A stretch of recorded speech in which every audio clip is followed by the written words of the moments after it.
Hello students, Jai Hind. I am Ramesh Mishra from Chandra Public School and it is online video class of accountancy for class 12th and chapter is dissolution of partnership firm and today's topics is payment of partners loan, means how to payment a partners loan at the time of dissolution of partnership firm. Okay, so here consider some point for payment of partners loan. Okay, partners loan is to be paid after payment of outside liabilities. It is first point is that payment of partners loan after paid partners loan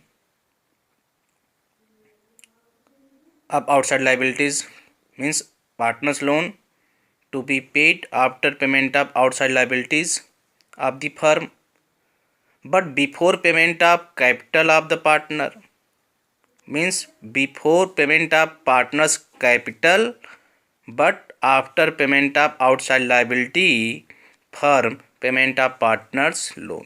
partners की loan का amount जब firm outside liabilities का payment कर देती है, कुछ amount बचता है तब उसे करती है, पर पार्टनर्स की लोन का अमाउंट पेमेंट करती है.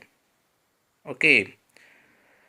So, however, if the capitals of the partners from whom loan has been taken by the firm show a debit balance after all adjustment, his loan account will be transferred to his credit of his capital account to the extent of the debit balance of capital account. Means what? देखिए मेरे बच्चे, इसके लिए आप एक point को समझिए.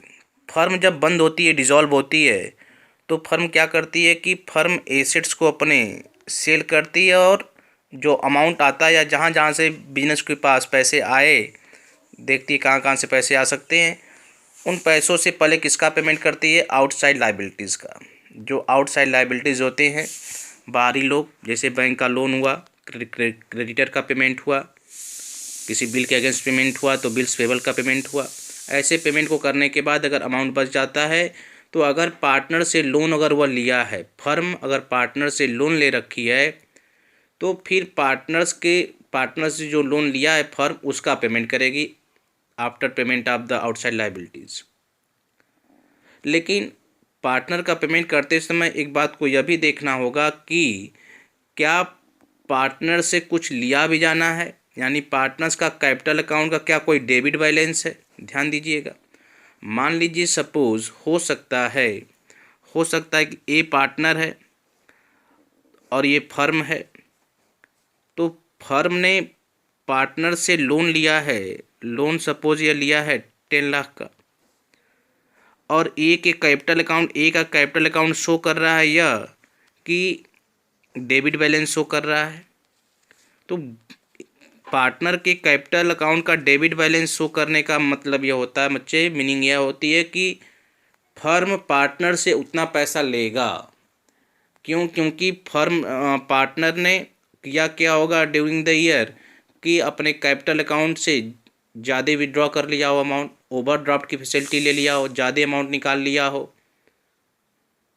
यानी जब पार्टनर्स का capital account debit balance show करता है तो इसका मतलब होता है मेरे बच्चे कि जितना डेबिट बैलेंस शो कर रहा है उतना पार्टनर देगा किसी फर्म को. यानी फर्म लेगी पार्टनर से उतना पैसा. पार्टनर के ऊपर कर्ज है किसका? फर्म का. एक बात हुई. सेकेंड थिंग्स इज कि अगर फर्म ने भी अगर पार्टनर से लोन ले रखा है उसी पार्टनर से,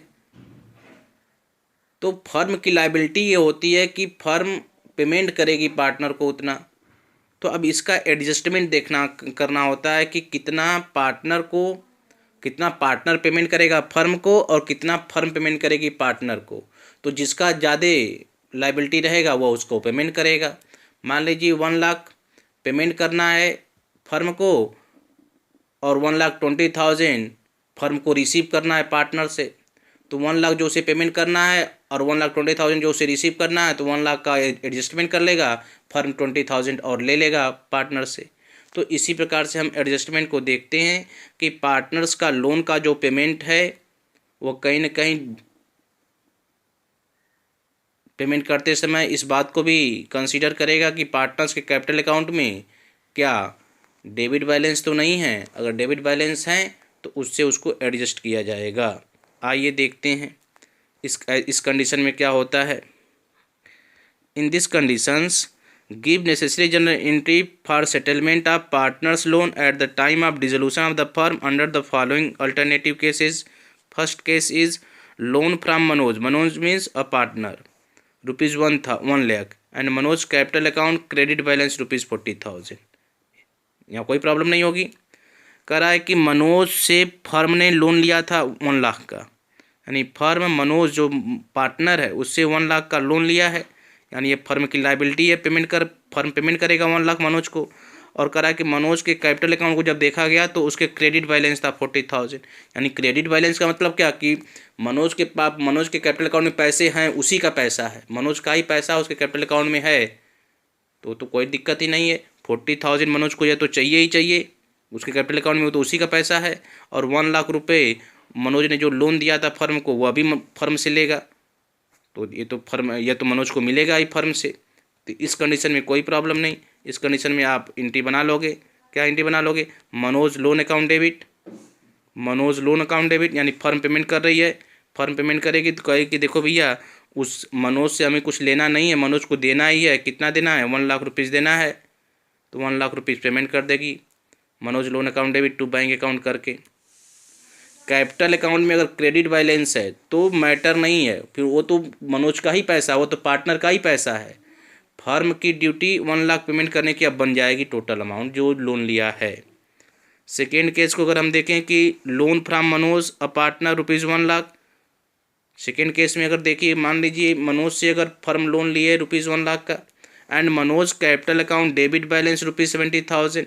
अब यहाँ पे देखिए मनोज का capital account debit balance show कर रहा है। इसका क्या मतलब है? यानी फर्म देगी मनोज को 1 लाख रुपए क्योंकि फर्म लोन ली है, लेकिन मनोज के कैपिटल अकाउंट में 70,000 डेबिट बैलेंस शो कर रहा है। इसका मतलब क्या? फर्म लेगी मनोज से 70,000 क्योंकि मनोज ने अपने कैपिटल अकाउंट से ज़्यादा विड्रॉ कर लिया है, ओवरड्राफ्ट कर लिया है।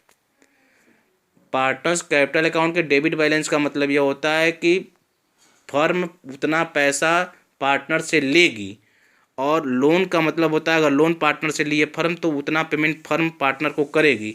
तो बताइए फर्म कितना पेमेंट करेगी पार्टनर को? 1 लाख। अब पार्टनर से लेना कितना है? 70,000। तो कहेगी ना कि चलो भैया 70,000 जो हमें लेना है और 1 लाख रुपीज़ देना है, तो 70,000 का तो एडजस्टमेंट कर लेते हैं, बैलेंस अमाउंट आपको दे देते हैं। यानी अपने वो 1 लाख के लोन का सेटलमेंट कैसे कर रही है? Partners loan account debit 1 lakh का सेटलमेंट कैसे किया कि जो 70,000 रुपये उससे लेना है, जो उसका जो है पार्टनर्स का कैपिटल अकाउंट जो डेबिट बैलेंस शो कर रहा है उसको क्या कर देगी? क्रेडिट कर देगी। उतने से क्रेडिट कर दिया जाएगा और 30,000 फर्म पेमेंट कर देगी। 30,000 बचा हुआ पैसा पेमेंट कर देगी। फर्म कहेगी कि देखो हमारे ऊपर 1 लाख का लोन है, उसको हम ख़त्म कर रहे हैं। कैसे?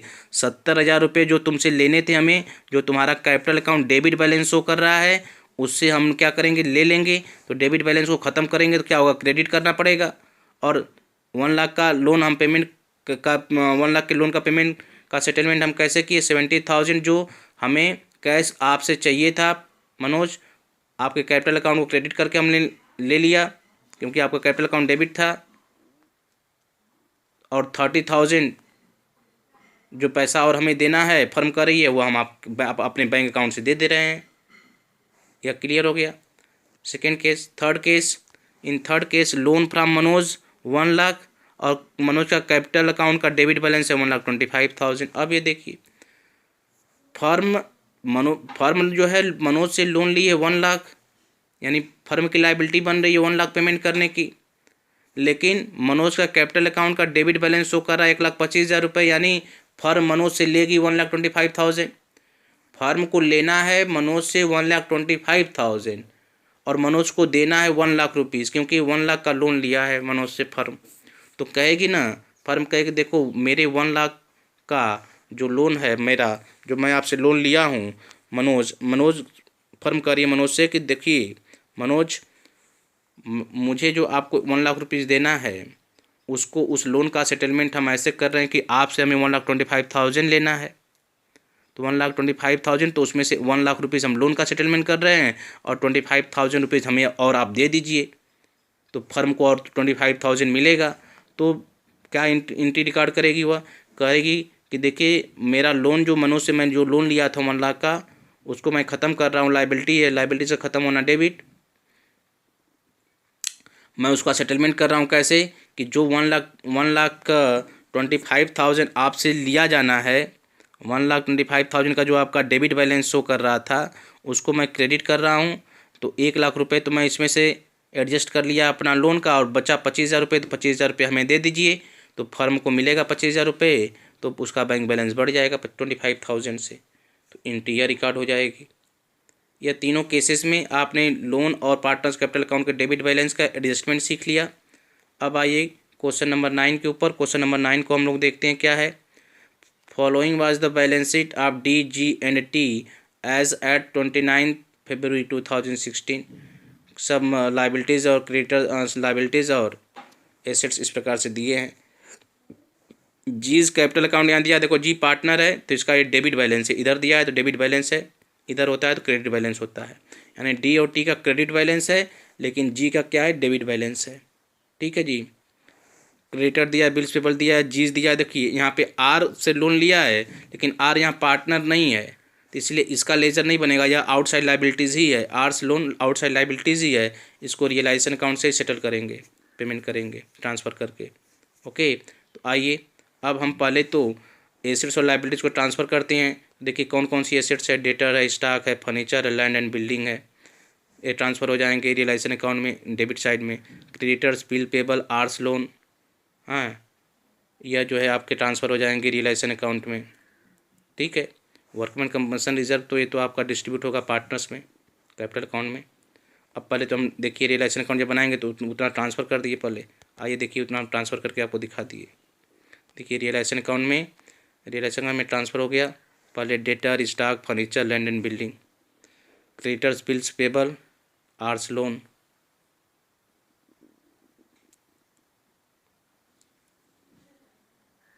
ठीक है।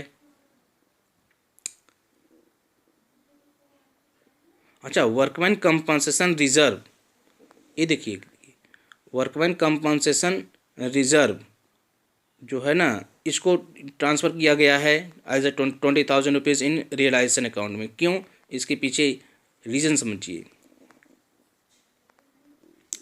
मेरे बच्चे। इसके पीछे का रीज़न यह होता है कि अगर ध्यान दीजिएगा कि बैलेंस शीट में वर्कमैन कंपनसेशन रिजर्व अगर है और नीचे क्लेम इसके अगेंस्ट नहीं आया, इसके लिए क्लेम अगर नहीं आया है, वर्कमैन कंपनसेशन रिजर्व है और इसके लिए क्लेम नहीं आया है, तो यह पैसा पूरा का पूरा डिस्ट्रीब्यूट हो जाएगा पार्टनर्स में। लेकिन जितना क्लेम आया है, हमने पीछे बताया, जितना क्लेम आया है उतना पहले पैसा इसमें से हम क्या करते हैं, ट्रांसफ़र करते हैं रियलाइजेशन अकाउंट में, और फिर हम क्या करते हैं, जो बचा हुआ पैसा वो पार्टनर्स को देते हैं और बाकी इसका हम क्या करते हैं, पेमेंट करते हैं। तो यहाँ देखिए इस क्वेश्चंस में क्लेम करा है, क्लेम है, क्लेम देखिए यहाँ पे देखिए क्लेम है, करा है कि workman compensation to workman paid by the firm amounted to ₹20,000। 20,000 का देखिए क्या है, क्लेम आ गया है, क्लेम आ गया है। अब बताइए कि हमारे पास रिजर्व कितने के थे, रिजर्व थे कितने के, रिजर्व देखिएगा, रिजर्व आप देखिए तो कितने का, 26,000 का है। लेकिन 26,000 हम नहीं ट्रांसफ़र करेंगे, हमने कहा कि टू दी मैक्सिमम जितने का क्लेम आया उतना हम ट्रांसफ़र करेंगे। क्लेम कितने का आया, 20,000 का, तो हम वर्कमैन कंपनसेशन रिजर्व 26,000 में से कितना ट्रांसफ़र करेंगे, 20,000 ट्रांसफ़र करेंगे। ये बात समझ आ रही है, बोलिए। ठीक है, उतनी की लाइबिलिटी है, जितनी लाइबिलिटी आएगी उतना ही ट्रांसफ़र करेंगे हम। हमारी लाइबिलिटी ये नहीं मेरे बच्चे, यह क्या है, लाइबिलिटी है, ये हमारी क्या है, लाइबिलिटी है। वर्कमैन कंपनसेशन हमारी क्या है, लाइबिलिटी है। तो ये लाइबिलिटीज़ हमारी ट्रांसफ़र हो रही है, ये लाइबिलिटीज़ हमारी ट्रांसफ़र होगी, जिसका पेमेंट हम करेंगे कहाँ से, वर्कमैन कंपनसेशन रिजर्व से। तो टू दी मैक्सिमम जितनी लाइबिलिटी है उतना ही ट्रांसफ़र की जाती है, क्योंकि उतना ही हमें पेमेंट करना होता है, उतना ही हम पेमेंट करेंगे। ठीक है। और तो आइए, ये हमने ट्रांसफ़र कर लिया। अब हम एसेट्स को रियलाइज़ करते हैं और लाइबिलिटीज़ का पेमेंट करते हैं। तो देखिए कि एसेट्स के रियलाइजेशन के लिए क्या कहा है, ध्यान दीजिए। करा कि जो डेटर्स हैं वह रियलाइज हुए 28,000 के, यानी क्रेडिटर्स का पेमेंट कर दिया गया 10% डिस्काउंट पर, यानी जो क्रेडिटर थे यानी 50,000 क्रेडिटर थे तो 10% कम यानी 5,000 कम हो गए, यानी 45,000 क्रेडिटर्स का पेमेंट किया गया। स्टॉक है वो कौन ले लिया, टी ले लिया, तो टी के कैपिटल अकाउंट से पैसा लिया जाएगा रियलाइजेशन अकाउंट के क्रेडिट साइड में। Stock was taken over by T for ₹15,000, तो 15,000 टी के कैपिटल अकाउंट से लिया जाएगा। फर्नीचर सेल किया गया, सोल्ड टू एन, तो एन तो पार्टनर है नहीं, एन तो पार्टनर है नहीं कि उसके कैपिटल अकाउंट से लिया जाएगा, कोई पार्टी है, तो यानी कैश आ गया 12,000 फर्नीचर को सेल करने पे। लैंड एंड बिल्डिंग सेल किया गया 2,80,000 में, कैश आ गया।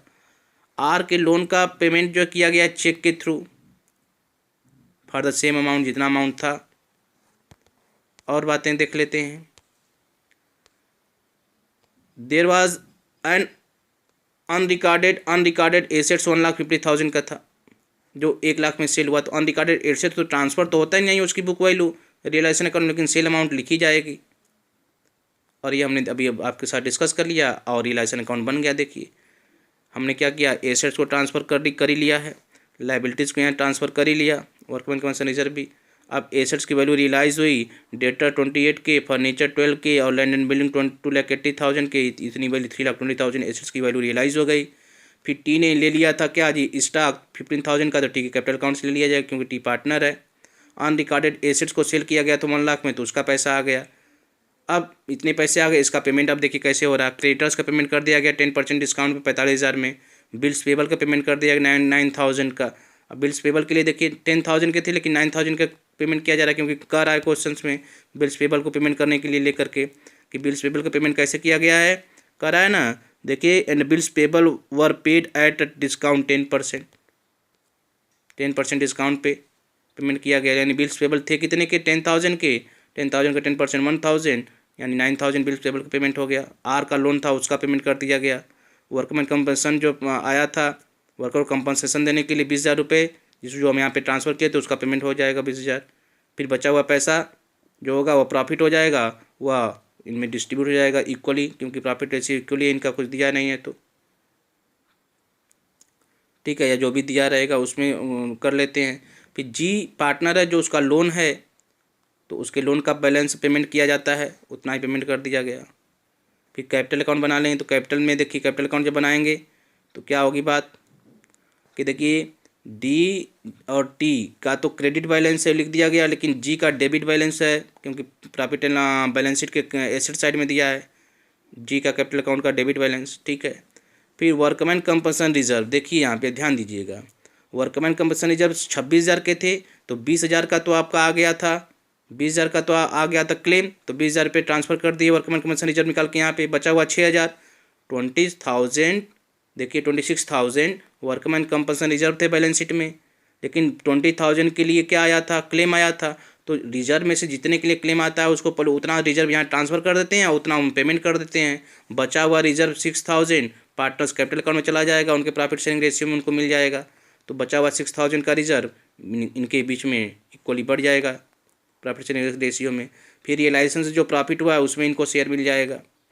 यानी अब डी को जो है देखिए डी के अकाउंट में 4,45,667 रुपीज़ है, और डी से लिया कितना जाना है, डी से कुछ भी नहीं लिया जाना है, तो इसका पूरा पैसा पेमेंट कर दिया गया। जी के कैपिटल अकाउंट में 45,666 रुपीज़ है, लेकिन जी से लिया जाना है, डेबिट बैलेंस था जी का, तो 20,000 उसका काट लिया जाएगा डेबिट बैलेंस वाला अमाउंट, और बाकी पैसा उसे पेमेंट कर दिया जाएगा। इसके 1,95,666 रुपीज़ है, लेकिन इससे लिया जाना है 15,000 रुपये, क्यों स्टॉक लिया है 15,000 का, या तो इसके कैपिटल अकाउंट में 15,000 रुपये लिया जाएगा और बाकी पैसा इसे भी पेमेंट कर दिया जाएगा, ठीक है। फिर बैंक अकाउंट बनाएंगे, तो बैंक अकाउंट में देखेंगे कहाँ कहाँ से पैसा आया और कहाँ कहाँ पेमेंट किया गया। तो पहले बैंक का ओपनिंग बैलेंस तो था ही बैलेंस शीट में 26,000, और फिर और पैसा कहाँ से आया, रियलाइजेशन से। रियलाइजेशन से एसेट्स की वैल्यू रियलाइज़ हुई, वह पैसा आया। अनरिकॉर्डेड एसेट्स को सेल किया, तो देखिए एसेट्स की वैल्यू रियलाइज़ हो गई सेल करने पे, अनरिकॉर्डेड एसेट्स को सेल किया, यानी टोटल पैसा उसके पास आ गया 4,46,000। उसमें से वो क्या किया, लाइबिलिटीज़ का पेमेंट कर दिया, लाइबिलिटीज़ का पेमेंट कर दिया, वर्कमैन कंपनसेशन का पेमेंट कर दिया, और जी जो पार्टनर था उससे लोन लिया था उसका पेमेंट कर दिया, और पार्टनर जीडीटी को यानी उनके कैपिटल अकाउंट में जो पैसा बच गया था एडजस्टमेंट के बाद उनका पेमेंट कर दिया। देखिए हमारा बैलेंस हो गया, जितना पैसा आया उसका उतना पेमेंट कर दिया गया। तो इस प्रकार से इस क्वेश्चन को हम लोगों ने सॉल्व किया, देखा। और बात अगर हम करें दो वर्ड आगे जब आएंगे, बैंक ओवरड्राफ्ट और बैंक लोन, यह भी दोनों क्या होती हैं, आउटसाइड लाइबिलिटीज़ ही होती हैं। नॉर्मल आउटसाइड लाइबिलिटीज़ की तरह इनको भी ट्रीट करेंगे, इनको भी हम ट्रांसफ़र करेंगे रियलाइजेशन अकाउंट में, फिर इनका पेमेंट भी करते हैं। ठीक है, चलिए अब आपके पास हम क्वेश्चन छोड़ते हैं इलस्ट्रेशन 10 और प्रैक्टिकल क्वेश्चन नंबर 10, इसको आप लोग सॉल्व करिए। अप टू दी मैक्सिमम हम लोग सारी बातें कर लिए हैं डिसोल्यूशन ऑफ पार्टनरशिप फर्म के कंसेप्ट को। एक कंसेप्ट केवल यह है कि अगर फर्म को बंद होते समय अगर बैलेंस शीट नहीं दिया है तब कैसे हम फर्म को क्लोज करेंगे और क्या अकाउंटिंग प्रोसीजर फॉलो करेंगे, और इसके ऊपर हमें अब जितना हम पढ़ चुके हैं वह सफिशिएंट है। सफिशिएंट क्या, वही कंसेप्ट ही है, उस पर केवल क्वेश्चन करने की प्रैक्टिस है, हम क्वेश्चन प्रैक्टिस कराएंगे। और एक कंसेप्ट जो बचा है हमारा कि अगर बैलेंस शीट नहीं है उस डेट पे, जिस डेट पे फर्म क्लोज हो रही है, वाइंड अप हो रही है, डिज़ोल्व हो रही है, तो at first we prepare balance sheet at that date and after preparation of balance sheet we will follow procedure for dissolving the firm. Okay, thank you.